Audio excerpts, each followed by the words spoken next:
بتعريف طويل طويل جدا لا يناسب حالة المبتدئين. ثم إن الشيخ رحمه الله خلط بين النسخ والناسخ لما أراد إمام الحرمين أن يعرف النسخ.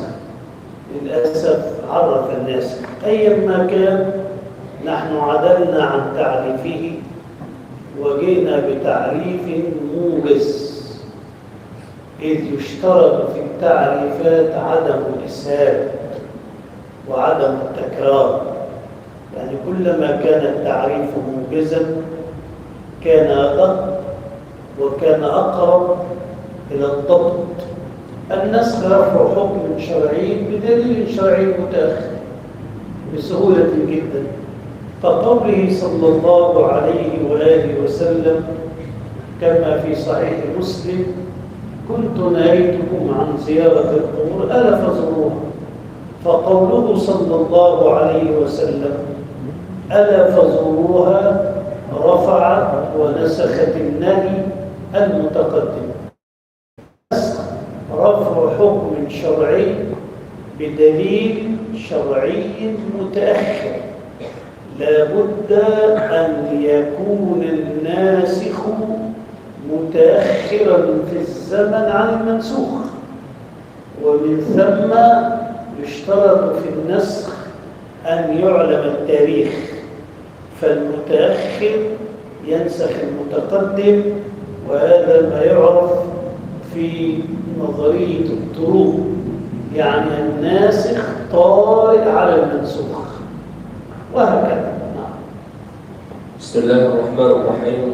قال المؤلف حفظه الله ونفعنا الله بعلومه في الدارين آمين.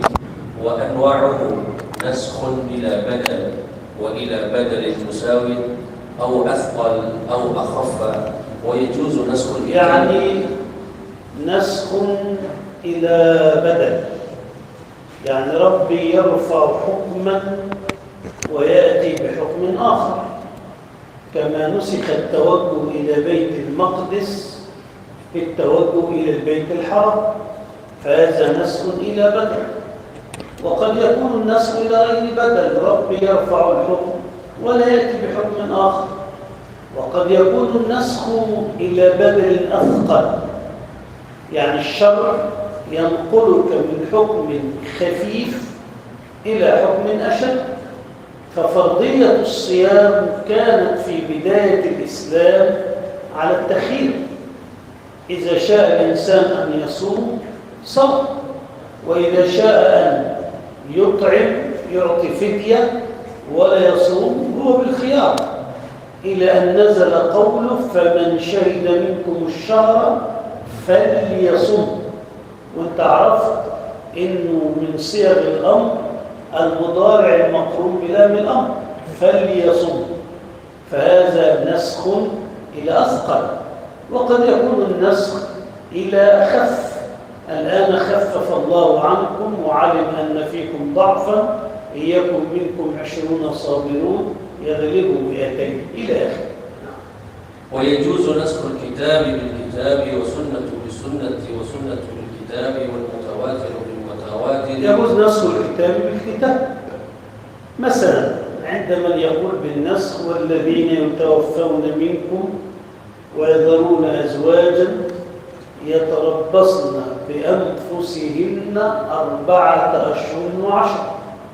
قالوا هذه نسخت قوله تعالى: والذين يتوفون منكم ويذرون أزواجا متاعا إلى الحول غير إخراج، ف4 أشهر وعشرة نسخت متاعا إلى الحول، هذا نسخ الكتاب بالكتاب. نعم. ويجوز نسخ الكتاب بالكتاب والسنة بالسنة ويجوز نسخ السنة بالسنة كما ذكرت لك في قوله صلى الله عليه وسلم: كنت نهيتكم عن زيارة القبور ألا فزوروها، فهذا نسخ السنة بالسنة. نعم. والسنة بالكتاب.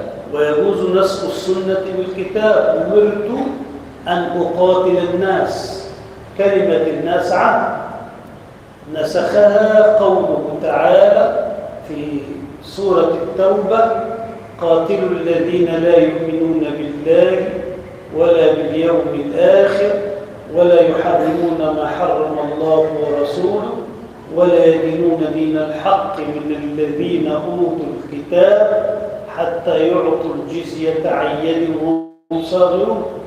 فأهل الكتاب لا يقتلون. فالآية بيّنت أن أهل الكتاب لا يقتلون، لكن الحديث يقول: أمرت أن أقاتل الناس. فهذا الحديث من العام المخصوص أو نسخ بقوله تعالى. نعم. المتواتر بالمتواتر والآحاد على خلاف في الأخير. يعني معروف أن المتواتر ينسخ المتواتر والآحاد ينسخ الآحاد. أما أن ينسخ الآحاد المتواتر فهذا فيه خلاف، ولذلك يرى بعض المحققين أن السنة لا تنسخ الكتاب، وأنا مع هؤلاء. نعم. ويمتنع النسخ في الأخبار والأحكام التي تكون مصنوعة. هناك مواطن لا يدخلها النسخ. النسخ يدخل الأحكام التشريعية. يعني النسخ كما درسنا في البلاغة، فإن البلاغة تقسم الكلام إلى خبر وإنشاء، والإنشاءات 5: الأمر والنهي والاستفهام والتمني والنداء. هذه الإنشاءات الأمر والنهي يدخلها النسخ. أما الأخبار فلا يدخلها النسخ، لأن الخبر لو دخله النسخ لكان كذبا. افرض أنني قلت لكم: حضر أبوك من السفر، هذا خبر أو إنشاء؟ خبر. ثم قلت لك: لم يحضر أبوك من السفر، إذن هذا كذب. نسخ الأخبار كذب. فالنسخ لا يدخل الأخبار. النسخ لا يدخل العقائد، أصول العقائد. يعني ربي لا يقول لنا إنما الله إله واحد ثم نقول بأنه نسخ. النسخ لا يدخل أمهات الفضائل الأخلاقية، لا تنسخ. الفضائل الأخلاقية والقيم الأخلاقية لا تنسخ. النسخ لا يدخل الأحكام المؤبدة خالدين فيها أبدا، لهذا لا يدخله النسخ. إذن النسخ لا يدخل الأخبار ولا يدخل العقائد ولا يدخل الأحكام المؤبدة ولا يدخل الفضائل. نعم. ويجوز نسخ الرسم وبقاء الحكم، ونسخ الرسم والحكم، ونسخ الحكم وبقاء الرسم، وفي الأولين نظر. الأصوليون وعلماء القرآن يقسمون النسخ إلى 3 أقسام. واحد قالوا نسخ الحكم والتلاوة. ما معنى نسخ الحكم والتلاوة؟ يعني التلاوة نسخت فالآية لم تعد موجودة في المصحف، والحكم ليس موجودا. مثل قالوا: كان فيما نزل 10 رضعات يحرم فنسخن ب5 معلومات، وتوفي رسول الله صلى الله عليه وسلم وهن مما يقرأ من القرآن. لو أنك فتحت المصحف لن تجد 10 رضعات يحرم فنسخن ب5 معلومات. ولو أنك رجعت إلى الأحكام التشريعية لن تجد أن الرضعات التي تحرم 10، فالرضعات المحرمة عند الشافعية 5 وعند الحنفية مصة. المهم قالوا هذا نسخ حكمه 10 رضعات ونسخت تلاوته فلم تعد الآية موجودة في المصحف. 2 قالوا نسخ التلاوة وبقاء الحكم. يعني التلاوة الآية ليست موجودة في المصحف لكن الحكم باقي. الشيخ والشيخة إذا زنيا فارجمهما البتة. لا يوجد في المصحف آية تسمى الشيخ والشيخة إذا زنيا، لكن العلم باقي. أنا لا أرى هذين القسمين. أنا أرى أن هذا حديث خرافة يوم عام. مفيش حاجة اسمها نسخ الحكم والتلاوة، مفيش حاجة اسمها نسخ التلاوة وبقاء الحكم. زي قلت وفي الأولين نظر، وكلمة نظر فيه نظر نقد لكنه لطيف، يعني بدل ما هو في الأولان باطلان، يعني قلت وفي الأولين نظر. يبقى القسم الثالث وهو نسخ الحكم وبقاء التلاوة، وهذا عند القائلين بالنسخ موجود. وفائدة بقاء التلاوة التعبد لله عز وجل. الباب الثاني في المباحث المتعلقة بالقرآن. كلمة القرآن مصدر قرأ. كلمة قرآن مصدر قرأ يقرأ قرآنا، وقرأ يقرأ قراءة. فالفعل قرأ له مصدران، القرآن والقراءة. فكلمة القرآن مصدر أطلق وأريد اسم المفعول أي المقروء. وإذا أطلقنا المصدر وأردنا اسم المفعول يكون مجازا، وكذلك إذا أطلقنا المصدر وأردنا اسم الفاعل يكون مجازا. فقرآن مصدر أطلق المصدر وأردنا به اسم المفعول أي المقروء. وهو القول المنزل على محمد صلى الله عليه وسلم. القول المنزل على محمد صلى الله عليه وسلم المعجز المنقول بالتواتر، هذا هو القرآن. ونحن فضلنا كلمة القول المنزل، ولم نذكر كلمة اللفظ كما فعل ابن السبك في جمع الجوامع، لأن اللفظ جنس بعيد في المنطق. درست منطق؟ أرى رؤوسا تهتز دون جواب. درست منطق؟ إيه الفرق؟ أنت درست منطق؟ إيه الفرق بين اللفظ والقول؟ القول جنس قريب واللفظ جنس بعيد، واستعمال الأجناس البعيدة في الحدود معيب عند أهل النظر، لأن اللفظ يطلق على المستعمل المهمل. درست في النحو المهمل كديز مقلوب زيد، فديز كلام مهمل. وطبعا في الأصول الإهمال قد يكون في تركيب الحروف وقد يكون في قلب الكلمات، يعني أنا ممكن أركب حروف لا تعطي معنى معايا. المهم نحن اخترنا القول لأن القول جنس قريب، أما اللفظ فهو جنس بعيد. نعم. وعربية القرآن ليست من صنع البشر. ده كلام مهم جدا. عربية القرآن ليست من صنع البشر. القرآن منزل من الله باللفظ العربي والمعنى، لأن هناك في الفكر الحداثي الآن يقولون المعاني القرآنية هي المنزلة من الله، أما اللفظ فهو إما من جبريل وإما من محمد صلى الله عليه وسلم، وهذا كله خطأ. القرآن لفظه ومعناه منزلان من الله عز وجل.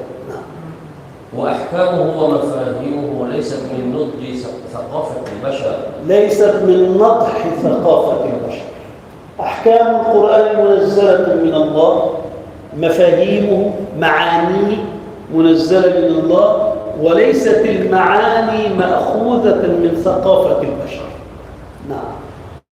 والأحرف السبعة منزلة من عند الله. نزل القرآن على 7 أحرف، هذه الأحرف السبعة منزلة من الله. فالأحرف السبعة ليست صناعة بشرية، إنما الأحرف السبعة منزلة. ما زال جبريل يقرئني حتى أستزيده فقال اقرأ على حرف، قلت إن أمتي لا تطيق ذلك، اقرأ على حرفين أمتي لا تطيق ذلك على 3 أحرف، على 4، على 5، إلى أن انتهى إلى 7. فالأحرف ال7 منزلة من قبل الله عز وجل. نعم. والزعم بأن عثمان ألغاها خطأ. بعض الناس يقول عثمان لما جمع القرآن في العرضة الأخيرة لغى الأحرف ال7. هذا كذب. عثمان رضي الله عنه لا يملك أن يحذف من القرآن شيئا، لأننا كما قلنا الأحرف ال7 كلها منزلة من الله. نعم. والناس في فهم القرآن كل يأخذ منه على قدر ما كل يأخذ في فهم القرآن على قدر واديه. يعني لا يمكن أن يملك أحد الفهم المطلق للقرآن. يعني ابن كثير لا يملك، ولا القرطبي ولا الرازي، ولا كل يأخذ على قدر واديه. نعم. الباب الثالث في مباحث السنة. سنة النبي ما قاله أو فعله أو أقره ليقتدى به فيه. ليقتدى به فيه. هذا التعريف من أدق التعريف، وربما لا أبالغ إذا قلت لن تجد هذا في أي كتاب إلا في هذا الكتاب. ليقتدى به فيه، لأن هناك أفعال الرسول لا يقتدى به فيه. هو تزوج 9 تقتدي به؟ هو يواصل الصيام أنت تقتدي به؟ هو يلبس عمامة، يلبس لباسا أنت تقتدي به؟ الجواب لا، اللباس ليس فيه تعبد. فهنا السنة لنقتدي به فيه. نعم. وأفعاله صلى الله عليه وسلم لها حالتان: الأولى أن يكون فعلها على وجه القربة، والثانية أن لا تكون على هذا الوجه. أفعاله على قسمين: إما أن يفعل فعلا على وجه القربة أي التعبد لله، وإما أنه يفعل أفعالا ليست من باب التعبد، كونه يأكل. يعني كون النبي يحب العسل، أنت لازم تأكل عسل زي النبي ما كان يأكل العسل. أنت عندك سكر تأكل عسل وتموت؟ ما؟ لا. فالأكل والشرب والنوم واللباس لا اقتداء لنا به فيه. نعم. والفعل على وجه القربى ولا دليل على تخصيصه يحمل على الوجوب عند البعض. يعني الفعل الذي فعله النبي على وجه القربى، على وجه التعبد، ولم يقم الدليل على أنه خاص به، فإننا نفعله. طب حكمه إيه بقى؟ هل هو واجب ولا مندوب ولا التوقف؟ 3 أقوال في اصطلاح الأصوليين من الشافعي. أما الحنفية فيقولون فعله صلى الله عليه وسلم لا يفيد الوجوب أبدا إلا بدليل خارجي. فالفعل عند الحنفية فالفعل ليس موجبا، خلاف قوم قد رأوه مذهبا. نعم. فإن فعله بمقتضى الجبلة فهذا لا حكم له في ذاته. فعل بمقتضى الجبلة، كان يأكل، تقول لازم أكل عشان النبي كان يأكل. هذا فعله بمقتضى الجبلة. كان ينام، تقول أنا لازم أنام عشان النبي كان ينام. هذا فعله على سبيل الجبلة. وإن فعله وفق العادات فهذا مباح. الذي أفعل يفعله على حسب عادته. وأكثر التيارات المتشددة من الفرق هنا وهناك لم تفقه الأصول. هناك أفعال فعلها النبي على سبيل العادة. كان يضع الكحل في عينيه. أنت مريض بالعينين تضع الكحل وتذهب الطبيب. النبي كان يضع الكحل يا أخي، كان يضع عادة. يعمل الحجامة، تقول أنا لازم أتعالج أعمل حجامة زي ما النبي كان يعمل، ولا تذهب للطبيب؟ تذهب للطبيب. هذه عادات، لا اقتداء لنا بسيدنا رسول الله صلى الله عليه وآله وسلم فيما فعله على سبيل العادات. لذلك قلت لك في بداية الباب ليقتدى به فيه. واضح؟ والسنة القولية ونعني بها الأخبار المنقولة عنه صلى الله عليه وسلم، فالخبر ما احتمل الصدق والكذب. معروف البلاغة بقى. نعم. الخبر ما احتمل الصدق والكذب، والإنشاءات لا تحتمل صدقا ولا تحتمل كذبا. نعم. وقد يقع بصدقه أو كذبه للقرينة. يعني الخبر يحتمل الصدق ويحتمل الكذب من حيث ذاته، لكن قد يقع بالخبر للقرينة. خبر المتواتر يفيد القطع بالقرينة. خبر الله مقطوع به لكونه من الله، وخبر الرسول الذي تأكدنا أنه صدر عنه صلى الله عليه وسلم يفيد القطع للقرينة لكونه خبر الرسول. نعم. ومما علم صدقه المتواتر، ومما علم كذبه ما علم خلافه بالضرورة، وما يخالف المقطوع به. كل خبر يخالف المقطوع به كذب. كل خبر يخالف كليات الشريعة كذب. كل خبر يخالف العقل كذب. دي أصول في الإسلام. ما تتمسكش بحديث أحد يخالف المنطق ويخالف العقل ويخالف كليات. حديث صادر عن النبي عليه علماء الأصول وعلماء الحديث قالوا ابن الجوزي له عبارة ذكرها في بداية كتابه الموضوعات. عارفين كتاب الموضوعات لابن الجوزي؟ كتاب اسمه الموضوعات، الأحاديث الموضوعة لابن الجوزي، يقع في 3 مجلدات. في البداية يقول: إذا رأيت الحديث يباين المعقول أو يخالف المنقول أو يناقض الأصول فاعلم أنه موضوع. إذا رأيت الحديث يباين المعقول، الحديث يخالف المنطق يخالف العقل. بعدين في دعوة عند السلفية هنا في دعوة عند السلفية اللي هو بيقول لك إيه؟ يأتي الحديث اتهم عقلك. كيف أتهم عقلي؟ لو اتهمت عقلي أنا مجنون. كيف أتهم عقلي إذا أنا مش مكلف؟ أنا مش إنسان أصلا. إذا أنا اتهمت عقلي أنا لست إنسان. إذا كان العلماء يقول العقل مناط التكليف، حديث يخالف المنطق ولا يقول لك اتهم عقلك. اتهم عقلي إزاي أنا؟ قل لي كيف أتهم عقلي؟ إذا اتهمت عقلي فأنا لست إنسانا. يا أخي لا أتهم عقلي. الحديث الذي يناقض العقل مرفوض. الحديث الذي يناقض كليات الشريعة مرفوض. الحديث الذي يباين المقطوعات مرفوض. الحديث الذي يخالف الواقع مرفوض. يقول لك هو أنت تكذب النبي؟ أنت بتكذب. يا أخي أنا لا أسلم أن النبي قاله. كان لي مرة حلقة في قناة العربية، وبعدين كانت عن الفقر والغنى، فالمذيع يقول لي: حديث إن الفقراء يدخلون الجنة قبل الأغنياء. لماذا؟ لماذا الفقير يدخل الجنة قبل الغني؟ فقال لي: لأنه صابر على البلاء. قلت: طب إذا كان الغني شاكرا لربه يعطي حق الله في المال، الفقير يسبقه للجنة ليه؟ قال لي: يعني قلت له: أنا هذا الحديث أتوقف فيه. يعني ما المنطق العقلي الذي يجعله يتقبل بأن الفقراء يدخلون الجنة قبل الأغنياء؟ ليه؟ إذا كان الغني شاكرا لربه مؤديا حق الله في ماله، لماذا الفقير يسبقه إلى الجنة؟ ها؟ بعدين طلعوا العيال الوهابية في البرامج يردوا: هذا ينكر السنة.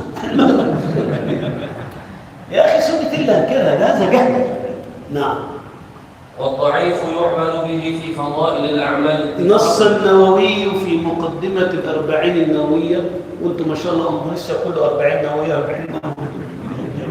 نص النووي في مقدمة الأربعين على أن الإجماع منعقد على العمل بالحديث الضعيف في فضائل الأعمال، لكن الألباني وبعض العلماء السابقين يرفضون العمل بالحديث الضعيف مطلقا. نعم. والآحاد مسند ومرسل. الحديث إما مسند وإما مرسل. المسند حدثنا فلان عن فلان عن فلان إلى رسول الله صلى الله عليه وسلم، والمرسل ما رفعه التابعي إلى رسول الله صلى الله عليه وسلم. نعم. والعنعنة في الحديث أن يكون الراوي مش انتوا حافظين البيقونية؟ معنعن كعن سعيد عن كرم، فالحديث المعنعن ما روي بعن مالك عن نافع عن ابن عمر. هذه العنعنة فيها كلام، لأن المسند أو أعلى صيغ الحديث التحديث. عندما أقول حدثني حدثنا، إذا أنا سمعت منك سمعت. لكن عندما أقول عن تحتمل أنني سمعت وتحتمل أنني لم أسمع، إنما أروي عمن سمع منك. فالعنعنة محمولة على الاتصال بشرط عدم التدليس، ألا يكون الراوي مدلسا. تعرفون التدليس في الحديث؟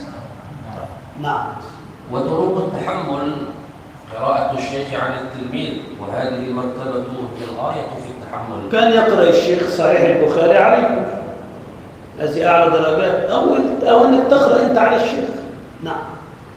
وقراءة التلميذ على الشيخ وهو يسمع، وتجوز روايته عنه بذلك، ويقول التلميذ حدثني أو أخبرني قراءة عليه.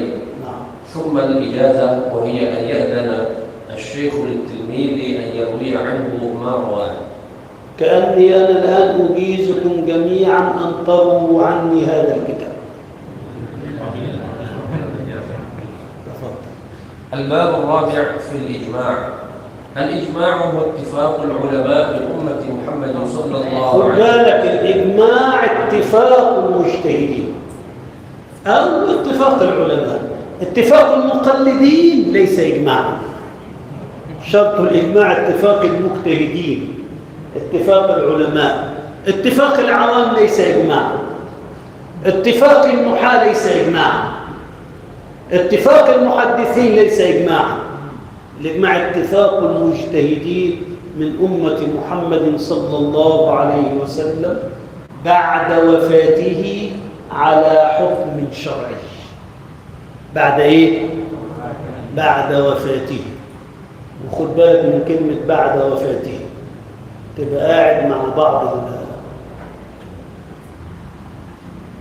بعض مشايخ الطرق الصوفية، وأنا صوفي عشان ما تفتكروش أنا صوفي منتسب، يعني أنا لست زاهدا ولا ورعا، إنما أنا يعني أحب التصوف ومعي طريقة وكل شيء، بس حتى لا تفهموني غلط. وبعدين تقولوا النبي مات، يخطأ. لا تقول إذا كان رسول الله يقول أبو بكر لما مات طبت حيا وميتا يا رسول الله، القرآن يقول له أفإن مت، ولكن لما تقولش النبي مات، طب أقول إيه؟ ماذا أقول يعني؟ وكأن الموت عار، كأن الموت سبة. النبي مات، نعم، ولا لكم رأي آخر؟ ها؟ نقول إيش؟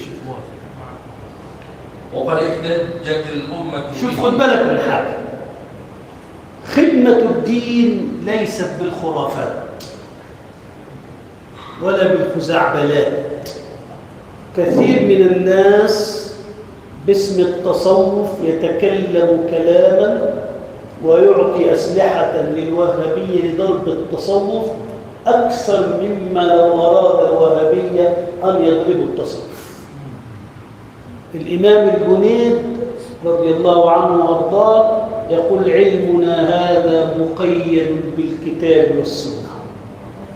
أبو الحسن الشاذلي رضي الله عنه يقول لم تضمن لنا العصمة لا في الإلهامات ولا في الكشوفات ولا في المنامات، إنما ضمنت لنا العصمة في الكتاب والسنة. كل كلام يعارض القرآن والسنة اضرب به عرض الحائط كائنا من كان القائل. استمسك بالكتاب وبالسنة. وأئمة التصوف الأوائل رضي الله عنهم كانوا غاية، يعني عندما تقرأ في سيرة الشيخ عبد القادر الجيلاني أو الكيلاني رحمه الله ورضي الله عنه، الشيخ البوطي رضي الله عنه يقول: كان هذا الرجل بلغ درجة النبوة إلا أنه لم يوحى إليه، بمعنى أنه كان مستمسكا بسنة رسول الله صلى الله عليه وسلم. ولذلك الشيخ عبد القادر اجتمع عليه كل الطوائف، يعني تجد السلفية يحبونه، الوهابية يحبونه، أهل السنة الأشاعرة والماتريدية، الصوفية، الحنابلة، كل الناس عندما تذهب بغداد تزور الشيخ عبد القادر الجيلاني. ليه؟ قال لأنه كان رجلا مستمسكا بالسنة وطبعا بالكتاب إلى أبعد درجة يمكن أن يتصورها الإنسان. نعم. والإجماع ليس منشئا نسبة، وإنما هو كاشف عن الإجماع في قاعدة في الأصول: الإجماع كاشف عن الحكم وليس منشئا للحكم، لأنه لا إجماع إلا عن مستند، ما فيش إجماع إلا عن دليل. نعم. والراجح أن مخالفة الواحد عن الاثنين، مخالفة الواحد تقدح في الإجماع، خلافا للطبري. الطبري من مذهبه أن مخالفة الواحد أو الاثنين لا تقدح في الإجماع. الراجع عند جماهير الأصوليين أن مخالفة الواحد تقدح في الإجماع ولا ينعقد الإجماع. وأنواعه ثلاثة: قولي وفعلي وسكوتي. إجماع قولي يتفق المجتهدون ويقولون، أو المجتهدون يتفقوا ويفعلون فعلا، أو تحدث حادثة فيسكت المجتهدون. فالإجماع قولي وفعلي وسكوتي. نعم. الباب الخامس في القياس. أهم حاجة في الأصول القياس، حتى قال الحنفية الأصول القياس، وأهم شيء في القياس العلة، والقياس العلة. يعني أنت إذا درست أصول الفقه من أولها إلى آخرها ولم تدرس القياس أنت ما درست أصول الفقه. نعم. القياس رد فرع إلى أصل، يعني أنت ترد فرعا لا تعرف حكمه إلى أصل تعرف حكمه بعلة. أنت الآن تعلم أن الخمر حرام لعلة الإسكار، وقد ذكرت لكم في المحاضرة الفائتة أن الخمر ما اتخذ من عصير العنب، هذا الذي يسمى خمر عند الحنفية. الحنفية يقولون الخمر ما اتخذ من عصير العنب. طيب النبيذ الذي اتخذ من التمر وتخمر أو من الزبيب أو من أي شيء، هذا ما حكمه؟ هل نظرنا فيه فوجدنا أنه يسكر. إذن العلة الموجودة في الأصل في الخمر موجودة في الفرع، فنلحق الفرع بالأصل للعلة المشتركة بينهما. وأركانه أربعة: أصل فرع علة وحكم. عملية القياس لا تتم إلا هكذا. حكم الأصل، عندك أصل وانت عارف حكمه، وعندك علة، وعندك فرع، وأنت ثمرة القياس معرفة حكم الفرع.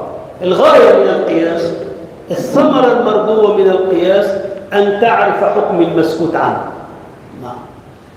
وأقسامه: قياس علة، قياس علة، وقياس دلالة، وقياس شبه. قياس العلة إلحاق الفرع بالأصل في العلة، كما ذكرت لك تلحق النبيذ بالخمر في علة الإسكار. قياس الدلالة تلحق الفرع بالأصل في لازم العلة، بدليل العلة، بحكم العلة، مش ليس بنفس العلة. يعني أنت تقول ألحق النبيذ بالخمر في علة الإسكار، هذا قياس علم. ألحق النبيذ بالخمر بالشدة المطربة التي تذهب العقل، قال لي هذا لازم العلة، ده قياس دلالة. قياس الشبه تردد الفرع بين أصلين بأيهما يلحق، هل تجب الزكاة في مال الصبي أو لا تجب؟ فإن قلنا بأن الزكاة عبادة نقول لا تجب، لأن الصبي ليس مكلفا بالعبادة. وإن قلنا بأن الزكاة حق للفقير تجب الزكاة في مال الصبي.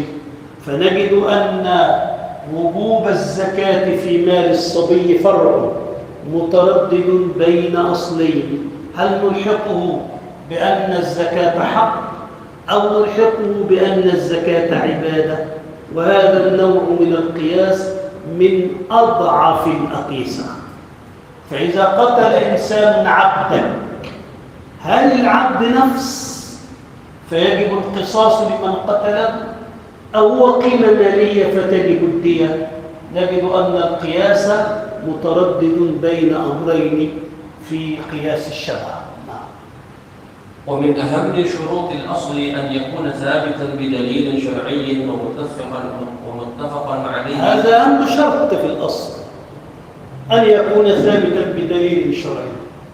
أنت الآن تريد أن تبيعني كيلة أرز بكيلتين أرز، والأرز ما شاء الله هنا يعني قال لي هل يجري الربا في الأرز؟ قالوا نعم، قياسا على البر، لأن النبي صلى الله عليه وسلم قال الذهب بالذهب والفضة بالفضة والبر بالبر.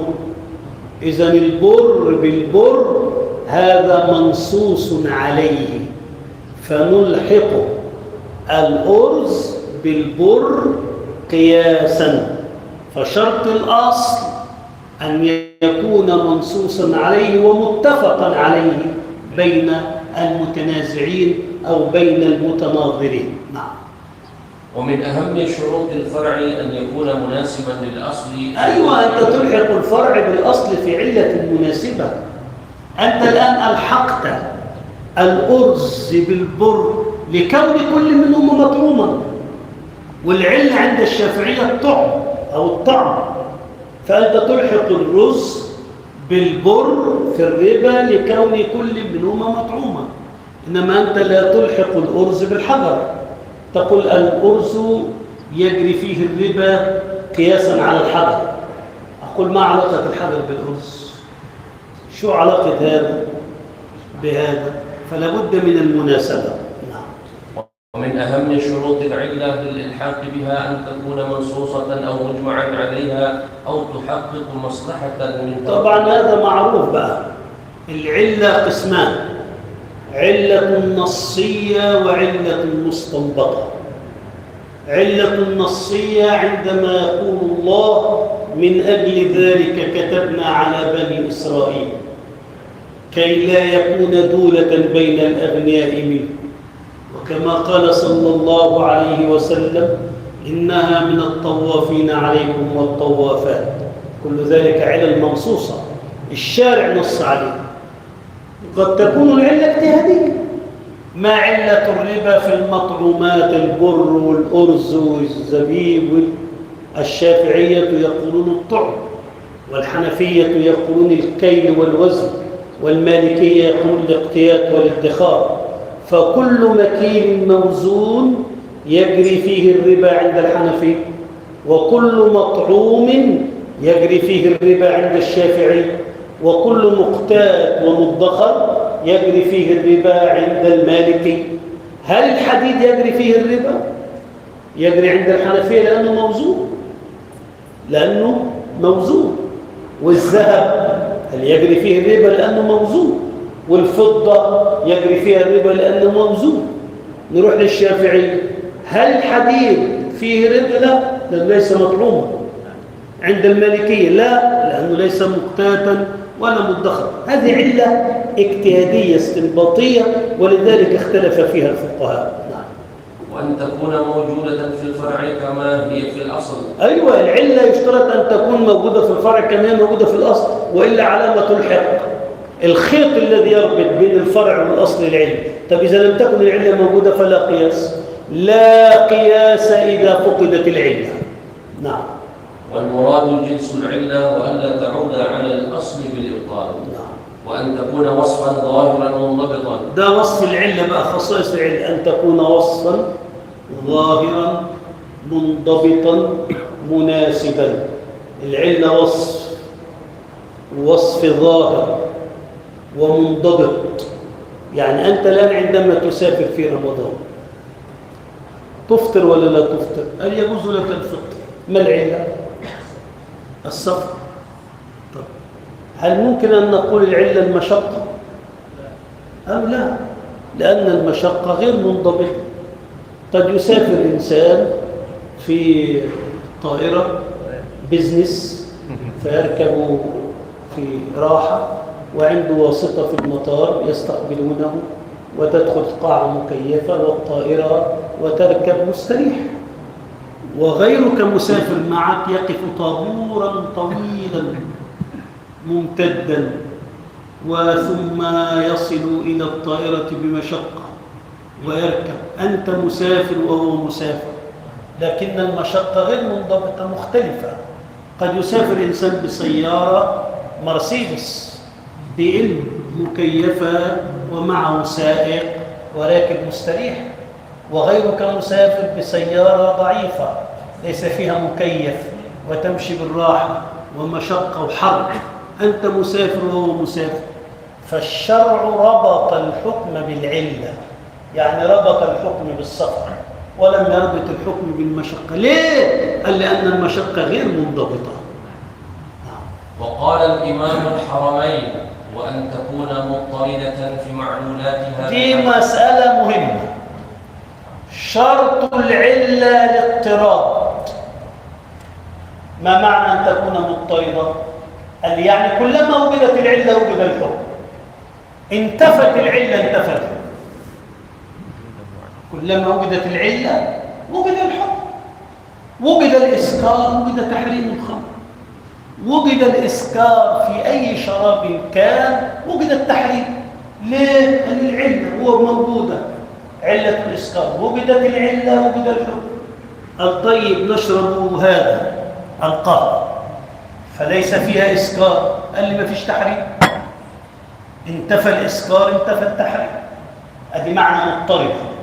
وشرط العلة أن تكون مضطردة في معلولاتها، يعني كلما وجدت العلة وجد الحكم. إذا انتفت العلة انتفى الحكم. هنا حصل خلاف طويل في مسألة اللي ساعات نجد العلة ولا نجد الحكم. المثل ماذا؟ قال نحن نعرف أن هناك في الشريعة القصاص. علته قال لي القتل العمد العدوان، هذا قتل هذا عامدا متعمدا، الحكم القصاص. علة القصاص قالوا لا، نأتي لك بصورة وجدت العلة ولم يوجد الحكم. مثل ماذا؟ قال لي والد قتل ولده عامدا متعمدا، قال لي العلة موجودة وهي القتل العمد العدوان. والترجيح ترجح بعض الأدلة على بعض. نعم. ومن أهم المرجحات ترجيح الدليل الجلي على الدليل الخفي. طبعا الدليل الجلي مقدم على الخفي، والقياس الجلي مقدم على القياس الخفي، والمتواتر مقدم على الآحاد، والقطعي مقدم على الظن، وهكذا. الباب الثامن في الاجتهاد والتقليد. الاجتهاد واستفراغ الجهد في درك الأحكام الشرعية الاجتهاد أن يبذل المجتهد الوسع للوصول إلى حكم شرعي. نعم. والمجتهد هو الفقيه المستفرغ لوسعه في تحصيل الحكم الشرعي. فكان عند الأوائل كلمة مفتي تساوي كلمة مجتهد، وكلمة فقيه تساوي كلمة مجتهد. نعم. ولا بد فيه من أمرين: الإخلاص حتى لا يتخذ من الاجتهاد. المجتهد عاوزين في شرطين: الإخلاص لوجه الله حتى لا يتلاعب بالأحكام، والملكة العلمية أن يكون عالما عنده أدوات الاجتهاد. نعم. وهل كل مجتهد مصيب في المسائل الخلافية أو أن هل كل مجتهد مصيب؟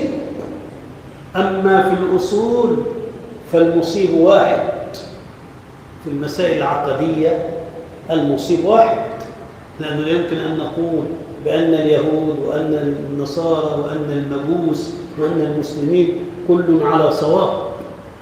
طبعا هناك آراء شاذة موجودة، العنبري وغيره، إنه يعني يتعدد الحق في الأصول، لكن جماهير العلماء على أن الأصول الحق واحد. نأتي للفروع العمليات. مثلا أبو حنيفة يقول لمس المرأة لا ينقض الوضوء، الشافعي يقول لمس المرأة ينقض الوضوء. هل هذا حق وهذا حق؟ من يقول بأن الحق يتعدد في الفروع يقول نعم، وهناك من يقول لا، الحق لا يتعدد في الفروع، الحق واحد، إما مع الشافعي وإما مع أبي حنيفة. نعم. ويدور الاجتهاد مهما تنوع على محور النص، أنت تجتهد في النص. نعم. وإذا كان الاجتهاد واجبا دينيا فإنما يؤدي إليه بالضرورة يكون حكما دينيا. يعني الأحكام المتولدة من الاجتهاد أحكام شرعية، ودي المسألة دي أنا كتبتها لأنه قديما حدث خلاف في مناظرة شهيرة بين مولانا الشيخ البوطي رحمه الله والألباني زمان، قبل أن تظهر التسجيلات كانوا يسجلوا على اسطوانات هكذا. فالشيخ الألباني بيرفض آراء الفقهاء، فالشيخ البوطي سأله: الاجتهاد من الدين أو ليس من الدين؟ طبعا الاجتهاد من الدين، لأن الله يقول: ولو ردوه إلى الرسول وإلى أولي الأمر منهم لعلمه الذين يستنبطونه منه، فالاجتهاد من الدين. فالشيخ البوطي قال له: طيب كيف يكون الاجتهاد من الدين والأحكام التي تنتج عن الاجتهاد ليست من الدين؟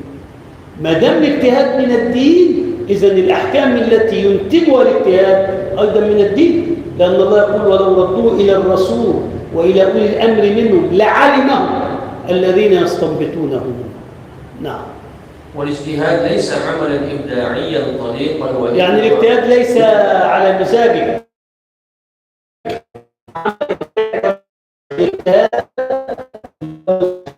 لابد أن ينضبط المجتهد بها. نعم. وبابه مفتوح لا يمكن أن يغلق، لأن المجتهد من الاجتهاد باب فتحه الرسول، من الذي يغلقه؟ إذا كان يغلقه المجتهد كيف يغلق بابا هو داخل فيه؟ وإذا كان الذي يغلقه المقلد، كلام المقلد لا قيمة له.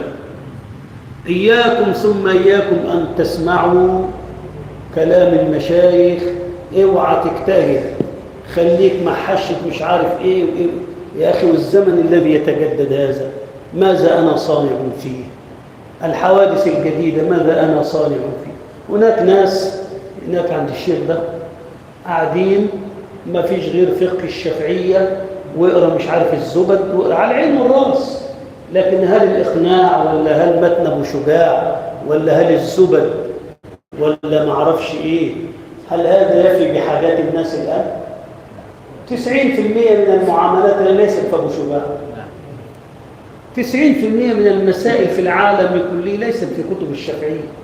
فانت تفضل ماسك ومغلق على نفسك الباب وتتعبد بفقه الشافعي. انا اقول ادرس وتعبد كل شيء، بس اجعل الباب مفتوحا، حاول ان تبلغ درجه علميه كبيره لكي تجيب الناس. انا مذهبي حنفي، طيب عندما ياتيني مشكله ولا أجد للسائل حلا إلا في مذهب المالكي أو الشافعي، ماذا أفعل؟ أقول له لا، أغلق عليه الباب وأضيق على الناس عشان أنا مذهب حنفي؟ الجواب لا. فإحنا الآن لازم نقول باب الاجتهاد مفتوح، لكن يليه من هو أهل له. اللي تتوفر فيه شروط الاجتهاد نقول له اجتهد. أما الكلام بقى إحنا فين والأئمة فين وإحنا فين وهم فين، طيب ماذا نصنع؟ وده أعطى تيارا معاكسا السلاح. العلمانيين الآن يقولون أنت أعلم من الشافعي. ليه يا مولانا؟ يقول لك هو اجتهد لزمانه. أين اجتهادنا نحن لزماننا؟ الشافعي رضي الله عنه وارضاه بلغ الوسع واجتهد وجاء بأحكام للزمان الذي يعيش فيه. طب وزماننا احنا؟ ما فيش يا مولانا. أيام الشافعي ما كانش فيه بورصة، وما كانش فيه البنك الدولي، وما كانش فيه الأوراق المالية، وما كانش فيه معاملات البنوك بهذه الطريقة الآن، وما كانش فيه استنساخ، وما كانش فيه تلقيح الأرحام، وما كانش فيه النهاردة في بعض البلاد حتى في البلاد العربية. أنا لا أذهب بك إلى أوروبا الآن. في دبي أنت ممكن تتجوز واحدة وتذهب إلى المركز، السلام عليكم. وعليكم السلام، أنا أريد أن آتي بولد طوله 180 وعينه زرقاء أو خضراء وشعره أصفر وجميل الخلقة، وتعطي المواصفات. الآن موجود. ماذا تفعل أنت الآن؟ حلال ولا حرام؟ أجيبوني. تذهب إلى مراكز طبية، أنا عندي أموال كثيرة وأريد أن أنجب ولدا، وتعطي المواصفات. أنت بقى مسكين لم تطر هدف بشباع، ماذا تفعل؟ هذا لا يجوز وهذا تدخل فيه. أنت ينبع صوتك والعالم يمشي. شوف يا شيخ، إذا لم نجد حلولا للناس من داخل الشريعة، الناس يتجاوزونك ويتركونك ولا يسألون فيك. في طيار في مصر من سنة 50 فوائد البنوك حرام. أنا أتكلم عن مصر، ما فيش واحد يسألني يقول لي طب وندسة. فوائد البنوك ربا. الناس لا يسألون. كل الناس في مصر يضعون أموالهم في البنوك ولا يلتفت أحد إلى هؤلاء. وانت طول النهار طالع المنبر الجمعة فوائد البنوك حرام. لن يسأل فيك أحد. إن لم تجد حلولا للناس يتركونك يا مولانا، لأن الحياة طاغية، الحياة لها متطلبات. الناس تريد أن تعيش. أنت الآن هتمنع الناس حرام حرام حرام حرام حرام، هتعيشهم في قبانية حرام، كتالوج حرامات. طب الناس هيسيبوك. قول يا مولانا. أما التقليد فهو أخذ قول القائل من غير معرفة دليله. إنك تأخذ بقول الشافعي من غير ما أنت عارف إن الشافعي جاب الكلام ده منين. نعم. ويستفتى من عرف بالعلم والاجتهاد والعدالة واشتهر أمره بذلك. أيوة يستفتى هذا، مش أي واحد تستفتيه. تقابل أي واحد في الشارع كياهي ولا شيخ تستفتيه. يستفتى من عرف بالعلم والاجتهاد. نعم. والمسائل عند الإفتاء قد تتغير في جزئياتها وصورها. نعم، ممكن يأتي لك اسمان. ألف قال لامرأته أنت طالق، تقول له طلق.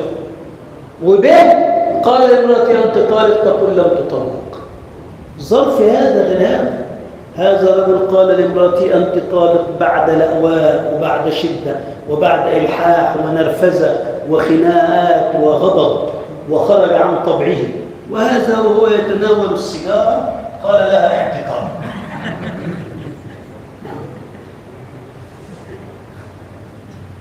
خلاص.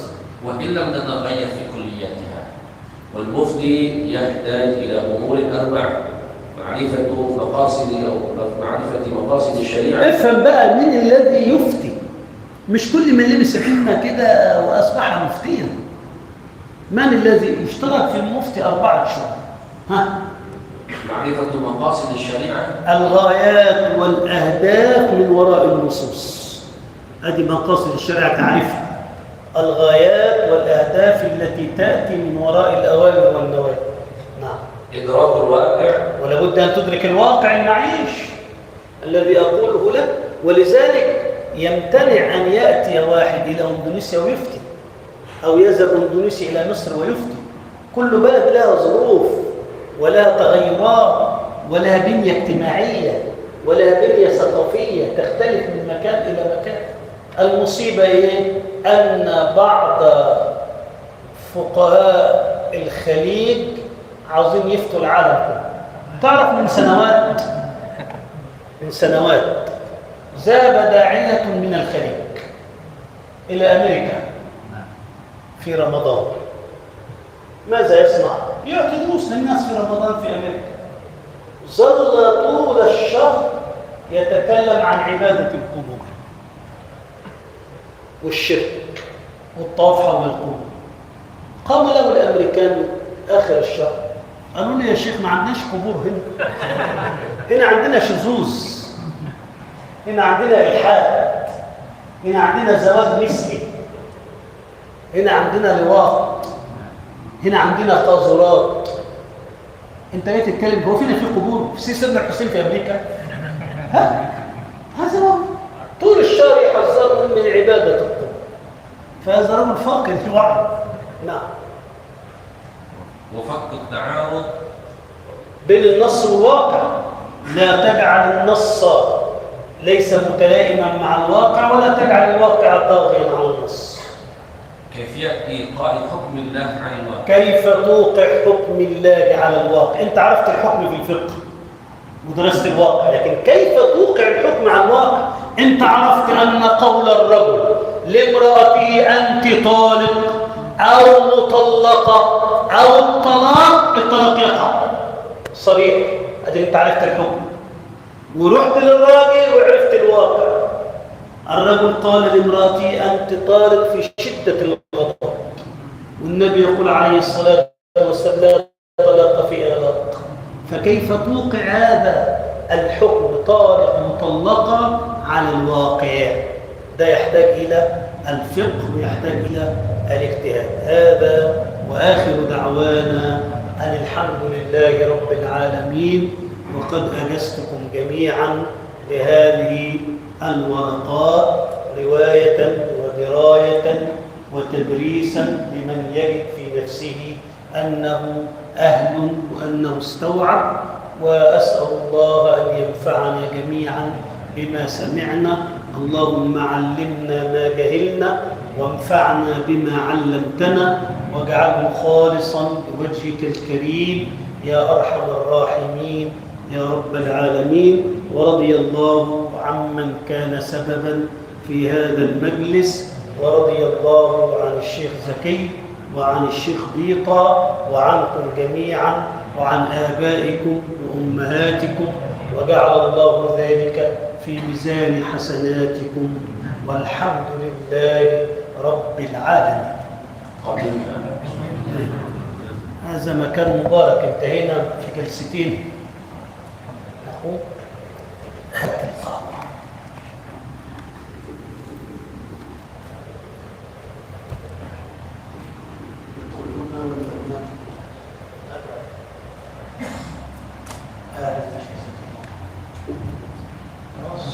حاضر. أنا نسينا الصورة، بس على الأقل كنا أرحم من الشيخ بيطة. الشيخ بيطة حتى إذا بنفست لم يكن الصورة. وقلت لهم أشد الناس عذابا يوم القيامة